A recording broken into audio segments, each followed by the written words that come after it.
என்னன்னா அன்னம் என்கிற ஒரு பறவையிலிருந்து எடுக்கப்படுகிற ஒரு புளிப்பான ஒரு திரவம் தான் அந்த காடி. அல்லேலூயா.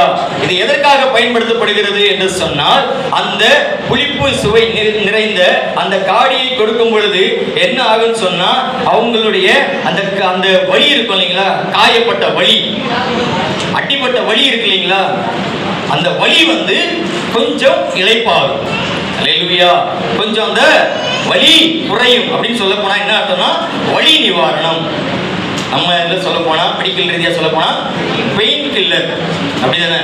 அல்லேலூயா. அல்லேலூயா. இந்த காடி எதற்கு ஒப்பாய் இருக்கிறது என்று சொன்னால், அவருடைய வலியை குறைப்பதற்காக பயன்படுத்தப்பட்ட ஒரு திரவம் தான் காடி. அதை என்ன பண்ணுவாங்க, சிலுவையில் அறையும் பொழுது அந்த இடத்துல ஒரு பாத்திரம் நிறைய வைத்திருப்பாங்களாம். ஏன்னு சொன்னா, இந்த இயேசு கிறிஸ்து எத்தனை மணி நேரம் சிலுவையில் தொங்கிக் கொண்டிருந்தார்? 6 மணி நேரம் தொங்கிக் கொண்டார். எத்தனை ஆணியில? 3 ஆணியில அவர் தொங்கிக் கொண்டிருக்கும் போது, எந்த ஒரு மனிதருக்கும் 3 ஆணியிலே அந்த சிலுவையில் தன் உடல் பருமனை முழுக்க அதை வைத்து தொங்கும் பொழுது அவங்களுக்கு என்னென்ன நடக்கும்னா, மூச்சு திணறல் ஏற்படுமா, அடுத்தது என்ன நடக்கும்னா தாகம் உண்டாகுமா, நாக்குல வறட்சி உண்டாகுமா. அல்லேலூயா. அதற்காக தான் என்ன பண்ணிருக்காங்க, அவங்க அந்த இடத்துல அவங்க தாகமா இருக்கு அப்படின்னு சொன்னாங்கன்னா, சிலுவையில் இருக்கிறவங்க உடனே இந்த காடியை அவங்களுக்கு கொடுப்பாங்க. காடி கொடுக்கறதுனால என்ன ஆகும்னா, அவங்களுக்கு அது கசப்பு கலந்த காடி இயேசு கிறிஸ்துவுக்கு தான் கொடுத்திருக்காங்க. அல்லேலூயா. அல்லேலூயா. அதை நாம எங்க பார்க்கலாம்னு பார்த்தா, மத்திய 27:34 வசனத்தையும் சங்கீதம் 69:9-21 அந்த வார்த்தையை நாம வாசிக்க முடியும். அவர்கள் எனக்கு கசப்பு கலந்த காடியை குடிக்க கொடுத்தார்கள். அல்லேலூயா. அது இயேசு கிறிஸ்துவுக்கு மாத்திரம்தான் கசப்பு கலந்த காடியை கொடுத்திருக்கிறாங்க. ஆனால் அதனோட உண்மையான சுவை என்னன்னு சொன்னா புளிப்பு. அல்லேலூயா. அந்த புளிப்புள்ள அந்த காடியை சிலுவையில் தாகம் என்று சொல்வர்களுக்கு கொடுக்கும் பொழுது அவங்க அதை ஏற்றுக்கொண்டார்கள் என்று சொன்னால் அவங்களுக்கு கொஞ்சம் வலி குறையும். அவங்களுடைய உடம்புல ஏற்பட்டிருக்கிற வலி கொஞ்சம் குறையும். அதற்காக தான் காடி. அல்லேலூயா. அல்லேலூயா. அடுத்து என்ன யூஸ் பண்ணியிருக்காங்க? கடற்காளானை தோய்த்து. அல்லேலூயா. கடற்காளான்னா என்ன பண்ணும்? கடற்காளான் என்பது அதிலே சொல்லப்பட்ட அந்த வசனத்தை, அந்த வார்த்தையை நமக்கு தெரியுது. அது எங்க இருக்கும்? கடல்ல இருக்கக்கூடிய ஒரு உயிரினம் அது. ஆனால் அது பார்க்கறதுக்கு எப்படி இருக்கும்னு சொன்னா தாவரம் போல இருக்கும். ஆனால் அது உயிரினம். அந்த உயிரினம் அநேக துளைகள் கொண்ட, அநேக திசுக்கள் கொண்ட ஒரு உயிரினமாய் காணப்படுகிறது. அது எதற்காக பயன்படுத்துவார்கள் என்று சொன்னால், அது அந்த நீரை உறிஞ்சுவதற்கு அது பயன்படுமா. நீரை உறிஞ்சுவதற்கு மாத்திரமல்ல, அந்த காடி இந்த கடற்காலங்களோடு சேர்ந்து அதை சுவைக்கும் பொழுது என்ன ஆகும்னா, ஒரு விதமான போதையை அது ஏற்படுத்துமா. அந்த போதையை ஏற்படுத்தும் பொழுது அது என்ன நடக்கும்னு சொன்னா, அவங்களுக்கு ஒரு மயக்க நிலையை கொண்டு போய்விடும். முதலாவது என்ன நடக்கும்? காடி கொடுக்கும் பொழுது வலி குறையும். அதோடு கூட சேர்த்து கடற்காலனை கொடுக்கும் போது என்ன ஆகும்னா, ஒரு விதமான மயக்க நிலை உண்டாகும்.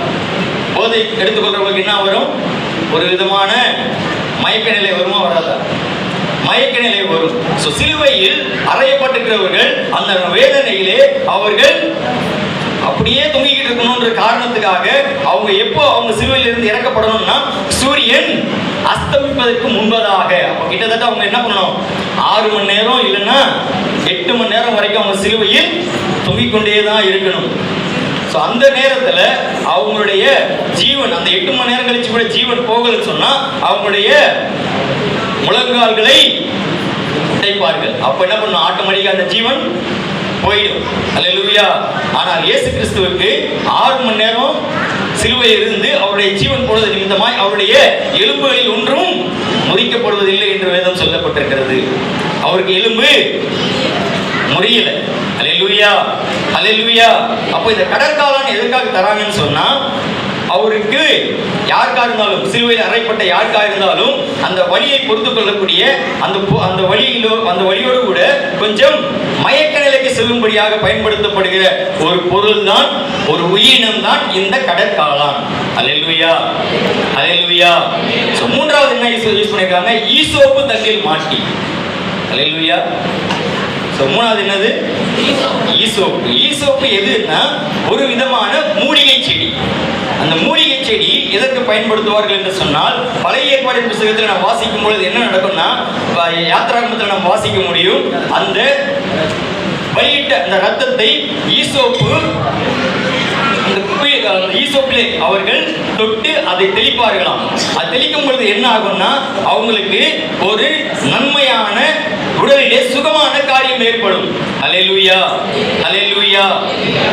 இது இஸ்ரவேல்ல வழக்கமா இருக்கிற ஒன்று.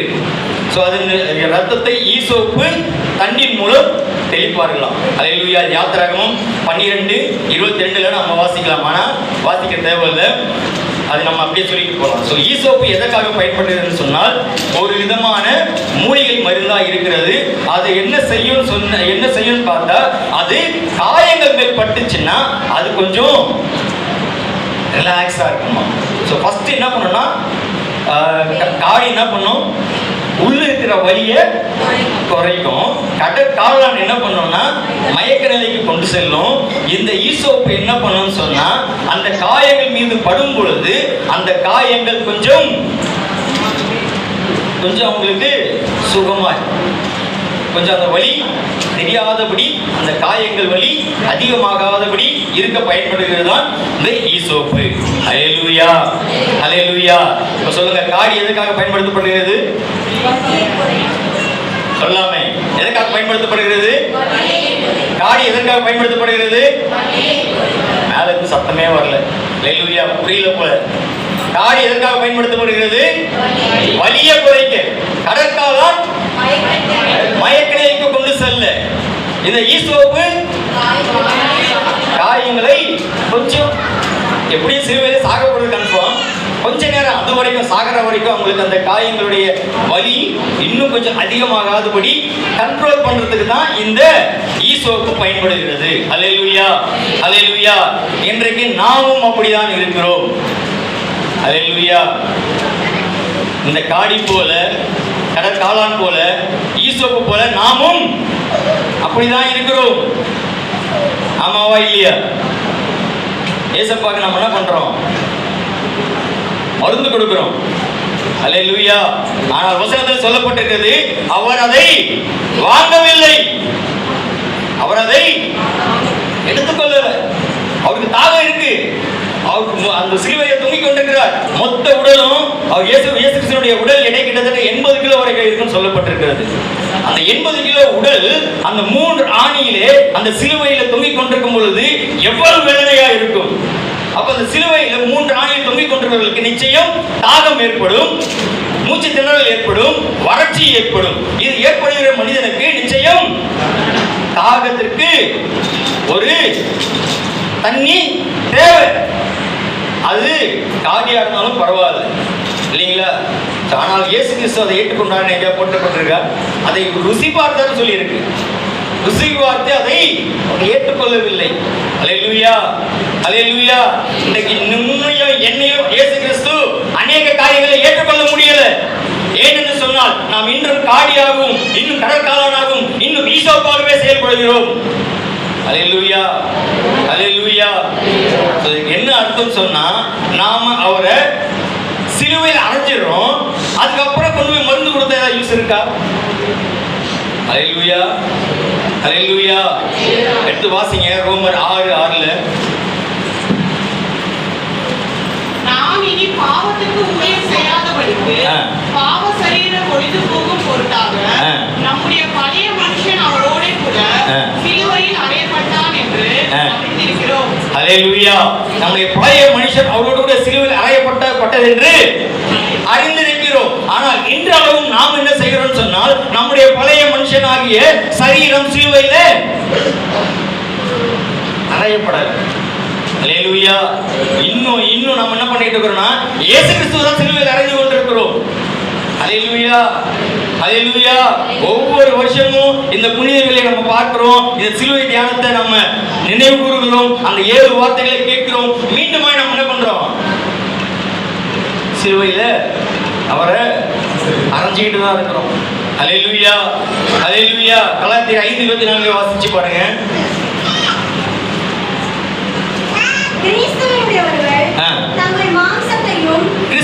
தங்கள் மாம்சத்தையும் அதன் ஆசை இச்சைகளையும் சிலுவையில் அறைஞ்சிருக்கிறோமா? நம்ம நித்தமும் யாரை அறைந்து கொண்டிருக்கிறோம்? இயேசு கிறிஸ்துவை அறைந்து கொண்டிருக்கிறோம். இயேசு கிறிஸ்து அறைஞ்சிட்டு நான் காடி கொடுப்பேன், நான் கடற்காலனை கொடுப்பேன், நான் ஈசோப்பை கொடுப்பேன்னா ஒரு பிரயோஜனமும் இல்லை. ஹல்லேலூயா, ஹல்லேலூயா. ஆண்டவரே, நான் பண்ற பாவம்லாம் பண்ணுவேன், ஆனா நான் உபவாசம் இருப்பேன், நான் ஜெபிப்பேன், நான் ஜெப கூட்டங்களில் கலந்து கொள்வேன்னு சொன்னா ஒரு பயனும் இல்ல. ஹல்லேலூயா, ஹல்லேலூயா. ஆமா, எபிரேயர் 6ஆம் அதிகாரம் 6ஆம் வசனத்தை வாசிங்க. மறுதலித்து போனவர்கள் தேவனுடைய குமாரனை தாங்களே மறுபடியும் சிலுவையில் அறைந்து அவமானப்படுத்துகிறபடியால் மனம் திரும்புதலுக்கு ஏதுவாய் அவர்களை மறுபடியும் புதுப்பிக்கிறது கூடாத காரியம். ஹல்லேலூயா, ஹல்லேலூயா. மறுதலித்து போனவர்கள் தேவனுடைய குமாரனை தாங்களே மறுபடியும் சிலுவையில் அறைகிறார்களாம். யாரு? நாம தான். நான் மறுதலிக்கலையே, நான் இயேசுன்னு சொல்ல இல்லைன்னு சொல்லலையே, நான் இயேசு கிறிஸ்துடைய சிலுவை காரியங்கள் எதுவுமே நான் இல்லைன்னு சொல்லலையே சொல்லலாம். நாம இந்த வார்த்தைகள்ல அவர் உண்மையுள்ளவர், அவர் சிலுவையில் அறையப்பட்டது உண்மை, அவர் எனக்காக மரித்தது உண்மை, எனக்காக உயிர்த்தது உண்மை, இதெல்லாம் சொல்லிக்கிட்டு இருக்கிறோம். ஆனா அவருடைய கட்டளையின்படி நடந்து கொள்கிறோமா?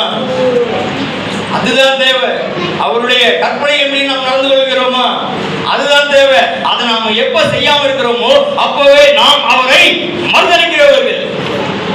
மறுதலிக்கிறவங்க என்ன பண்றாங்கன்னா, இயேசு கிறிஸ்துவை மறுபடியும் சிலுவையில் அறைஞ்சி, நீ ஈசோப்பு கொடுத்தாலும் யூஸ் இல்ல, நீ கடற்காலனை கொடுத்தாலும் யூஸ் இல்ல, காரியம் கொடுத்தாலும் ஒரு பயனும் இல்லை. ஹல்லேலூயா. கிறிஸ்துவை ஏற்றுக்கொண்ட நாம், கிறிஸ்துவை அறிந்த நாம், கிறிஸ்துவை அறிந்து கொள்ள வேண்டும், கிறிஸ்துவின் வழியில் நடக்க வேண்டும், கிறிஸ்துவோடு கூட வாழ வேண்டும். அதுதான் எதிர்பார்க்கிறார். ஹல்லேலூயா, ஹல்லேலூயா. பழைய ஏற்பாட்டில் மொத்தம் எத்தனை கட்டளைகள் கற்பனைகள் இருக்குது தெரியுங்களா? மோசே கொடுத்தார் இல்லையா? இயேசு பிதாவாகிய தேவன் எத்தனை கொடுத்தாரு? 10 கட்டளை. ஆமாவா? 623 கொடுத்திருக்காரு. அதுல எழுத்தினோடு கொடுத்ததா 10, மீதி 613 வாய் மொழியில கொடுக்கப்பட்டதுதான். நீங்க வாசிங்க, யாத்திரை முதல் போய் வாசித்தீங்கன்னா எல்லா டீடைல்ஸும் உங்களுக்கு தெரியும். 623 கட்டளைகளை கொடுத்திருக்கிறார். ஹல்லேலூயா. ஆனா மொத்தத்தையும் இயேசு கிறிஸ்து என்ன பண்ணிட்டாரு? 2 கற்பனையில முடிச்சிட்டாரு. உன் முழு இதயத்தோடும், முழு ஆத்மாவோடும், முழு பலத்தோடும் உன் தேவனாகிய கர்த்தரிடத்தில், இரண்டாவது உன்னை நீ அன்பு கூறுவது போல இதனை செய்யலன்னா நீ என்ன பண்றன்னா அர்த்தம், நீ மறுதலிக்கிறவனா இருக்கிறாய் என்று அர்த்தம். மறுதலிக்கிறவன் மறுபடியும் இயேசு கிறிஸ்துவை சிலுவையில் அறைகிறான். மறுபடியும் சிலுவையில் அறைஞ்சிட்டு நீ கொண்டு போய் காரியம் கொடுத்தாலும், நீ உபவாசம் இருந்தாலும் பிரயோஜனம் கிடையாது, நீ ஜெபிச்சாலும் பிரயோஜனம் கிடையாது, நீ கூட்டங்களை கலந்து கொண்டாலும் பிரயோஜனம் கிடையாது. ஹல்லேலூயா. நீ சுவிசேஷம் சொல்லியும் பிரயோஜனம் கிடையாது. நீ யார்கிட்ட போய் சத்தியத்தை சொல்லியும் பிரயோஜனம் இல்லை. ஏன்னு சொன்னா அன்பு உனக்குள் இராவிட்டால் நீ சத்தம் விடுகிற, செய்கிற வேஸ்டா இருக்கணும்னு அர்த்தம். ஹல்லேலூயா. அன்பு நமக்குள்ள இருந்துச்சுன்னா நமக்குள்ள என்ன வராது? பாவம் வராது. ஹல்லேலூயா. சோ நாம இந்த 3 காரியங்களை வைத்திருக்கிறவர்களாய் அல்ல, தேவனுடைய சித்தத்தின்படி செய்கிறவர்களாய், அவருடைய கற்பனைகளின்படி செய்கிறவர்களாய் காணப்பட வேண்டும் என்பதே தேவனுடைய எதிர்பார்ப்பு. ஹல்லேலூயா. அததான் யார் செஞ்சாங்க? ஒரு சமாரிய பெண் செய்தார். ஹல்லேலூயா, ஹல்லேலூயா. சமாரிய பெண் என்ன பண்ணா? சமாரிய பெண் இயேசு கிறிஸ்து கேட்கிறாரு, எனக்கு தாகமா இருக்கிறது, தாகத்துக்கு உடனே என்ன பண்ணிட்டாவ? நீங்க யாரு? நீங்க எங்க கூட எல்லாம் பேசலாமா அப்படின்னு சொல்லி கேட்கும் பொழுது ஆண்டவர் அவருடைய காரியங்களை சொல்ல ஆரம்பிக்கிறாரு. சொல்ல ஆரம்பிச்சவன்னு அவள் தன்னை ஒப்பு கொடுத்து, அவள் தன்னுடைய காரியங்களை ஒப்பு கொடுத்து என்ன பண்றா? ஊருக்குள்ள போய் சொல்றா. ஹல்லேலூயா. அதை வாசிங்க, யோவான் 4ஆம் அதிகாரம்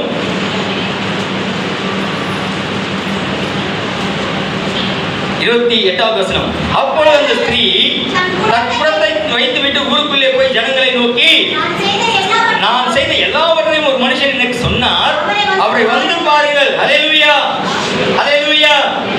அவர் பாவத்தில் இருந்த பெண், ஒரு ஒதுக்கப்பட்ட சமுதாயத்தில் இருந்த பெண். ஆனாலும் அவள் இயேசுவின் தாகத்தை, சரீர தாகத்தை தீர்க்க அவன் நினைக்கல, ஆத்தும தாகத்தை தீர்க்கும்படியா என்ன பண்றா, ஊருக்குள்ள போயிட்டு சொல்றா, ஏன் கூட வந்து பாருங்கள், நான் செய்த எல்லாவற்றையும் ஒருவர் எனக்கு சொன்னார். அவர் கிறிஸ்துதானோ எனக்கு தெரியல, நான் படிக்கல, நான் பாவத்துல இருக்கிறேன், எனக்கு தெரியல அவர் கிறிஸ்துதானா, நீங்க வந்து பாருங்க. ஹல்லேலூயா. அதுல அடுத்து வாசித்தீங்கன்னா தெரியும், 42வது வசனத்துல அந்த ஸ்திரீயை நோக்கி, உன் சொல்லி நிமித்தம் அல்ல, அவருடைய உபதேசத்தை நாங்களே கேட்டு அவர் மெய்யாய் கிறிஸ்துவாகிய உலக ரட்சகர் என்று அறிந்து விசுவாசிக்கிறோம் என்றார்கள். ஹல்லேலூயா, ஹல்லேலூயா. அந்த சமாரியர்கள் சொல்கிறார்கள், நீ சொன்னதனால மாத்திரம் அல்லமா, அப்ப என்ன பண்ணிருக்கா, அவ என்ன பண்ணிருக்கா, சொல்லி இருக்கா. இயேசுவினுடைய தாகத்தை தீர்க்கும்படியாய் ஜனங்களுக்குள்ளே போய், தன்னுடைய கிராமத்துக்குள்ளே போய், ஒருவர் வந்திருக்கிறார், அவர் கிறிஸ்துதானோ எனக்கு தெரியல, வந்து பாருங்க. ஹல்லேலூயா, ஹல்லேலூயா. நாம இன்றைக்கு அவருடைய தாகத்தை தீர்க்கிறவர்களாக இருக்கிறோமா? நான் தாகத்தை தீர்க்க தயார் ஆண்டவரே, ஆனால் மறுபடியும் உங்களை சிலுவையில் அறைந்து உமக்கு வழித்துறையை காட்டி தரேன், நீங்க கொஞ்சம் மயக்க நிலைக்கு பொறுத்தீங்க கடற்கால நான் தரேன், உங்களுடைய காயங்கள் ஆற்றும்படியாய் கொஞ்சம் ஈசோப்பு தரேன்னு சொன்னோம்னா ஒரு பிரயோஜனமும் இல்லை. ஹல்லேலூயா, ஹல்லேலூயா. அதனால இயேசு கிறிஸ்து சிம்பிளா சொல்றாரு, உன்னில் நீ அன்பு கூறுவது போல, அவ்வளவுதான். அதை நம்ம பண்ணிட்டாலே நம்ம என்ன பண்றோம், அவருடைய பிரமாணத்தை, அவருடைய கட்டளையை பின்பற்றுவர்களாய் காணப்படுகிறோம். நம்ம தேவனை கூட ஆராதிப்போம், முழு இருதயத்தோடும், முழு ஆத்மாவோடும், முழு பலத்தோடும் அவரை அன்பு கூறுவோம். ரெண்டாவது ரொம்ப கஷ்டம். அதை நம்ம பண்ணாதான் அவரை நாம, அவருடைய தாகத்தை நாம தீர்க்க முடியும். ஹல்லேலூயா, ஹல்லேலூயா. இதற்காக தான் இயேசு சொல்லுகிறார், நான் தாகமாய் இருக்கிறேன், என்னுடைய தாகத்தை தீர்க்கும்படியாய். அந்த சமாரிய ஸ்திரீ எப்படி வேகம் எடுத்து ஓடினாலோ நீங்களும் அப்படியாய் புறப்பட வேண்டும் என்பதே தேவ சித்தம். ஹல்லேலூயா. ஆகையாலே தேவனுடைய தாகத்தை நாம் அறிந்து கொள்வோம். நம்ம இன்னும், நான் ஜெபம் பண்றேன், நான் உபவாசம் இருக்கிறேன், நான் இன்னும் ஜெப கூட்டங்களை கலந்து கொள்கிறேன்னு சொல்லிட்டு இந்த காடி கடற்காலம் ஈசோப்பு போல இருந்தோம் என்று சொன்னால் நிச்சயம் அவருடைய தாகம் தீராது. அவருடைய தாகம் தீர்க்க ஒரே வழி, உன்னில் நீ அன்பு கூறுவது போல பிறனிலும் அன்பு கூறுவாயாக. ஹல்லேலூயா, ஹல்லேலூயா. இயேசு கிறிஸ்து 7 வார்த்தை பேசுறதுக்கோ முதல் 3 வார்த்தை மத்தவங்களுக்கு பேசுறாரு, 4வது வார்த்தை 7வது வார்த்தையும் பிதாவோடு கூட பேசுவாரு, 5, 6 தன்னோடு கூட இருக்கிற பரிசுத்த ஆவியானவரோடு கூட பேசுகிறார். அந்த ஆவியானவர் நம்மோடு கூட பேசிக் கொண்டிருக்கிறார். ஆகையாலே அவருடைய தாகத்தை தீர்க்கும்படியாய் நாம் முயற்சிப்போம். இன்னும் நாம மனம் மாறாம, நாம் இன்னும் அன்பு செலுத்தாம, நாம் இன்னும் அவருடைய கட்டளைக்கும் கற்பனைகளுக்கும் கீழ்ப்படியாம, நாம் மீண்டும் மீண்டுமாய் அவரை மறுதலித்து சிலுவையில் அறைகளாய் காணப்பட்டோம் என்று சொன்னால் நிச்சயம் நம்மை மீட்பது அவரால்